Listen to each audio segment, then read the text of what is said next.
നമസ്കാരം. കുടുംബ വീട്ടിൽ 6 വയസ്സുകാരിയെ കഴുത്ത് ഞെരിച്ച് കൊലപ്പെടുത്തി കിണറ്റിൽ തള്ളിയ സംഭവത്തിൽ വീട്ടമ്മയും കൗമാരക്കാരനും അറസ്റ്റിൽ. ഉത്തർപ്രദേശിലെ ഹാദ്രസിലാണ് സംഭവം.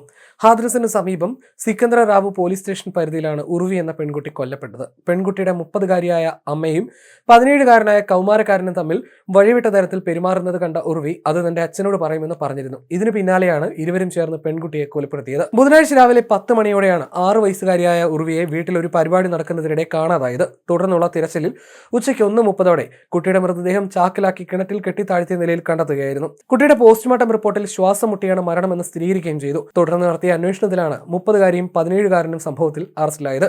അന്വേഷണത്തിനിടെ അവിടെയുണ്ടായിരുന്ന വീട്ടമ്മയുടെ കൈയിൽ കടിയേറ്റ പാട് പോലീസുകാർ കണ്ടിരുന്നു. സംശയം തോന്നിയ പോലീസ് നടത്തിയ വിശദമായ ചോദ്യം ചെയ്യലിൽ വീട്ടമ്മ കുറ്റം സമ്മതിക്കുകയായിരുന്നു.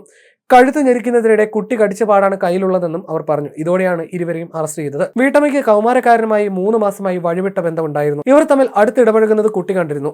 ഇത് പുറത്തു പറയാതിരിക്കാനായിരുന്നു കൊലപാതകം. സംഭവ ദിവസം ഭർത്താവും ഭർത്തൃമാതാവും പുറത്തുപോയ സമയത്താണ് 17-കാരനെ വീട്ടിലേക്ക് ക്ഷണിച്ചതെന്നും സ്ത്രീ മൊഴി നൽകി.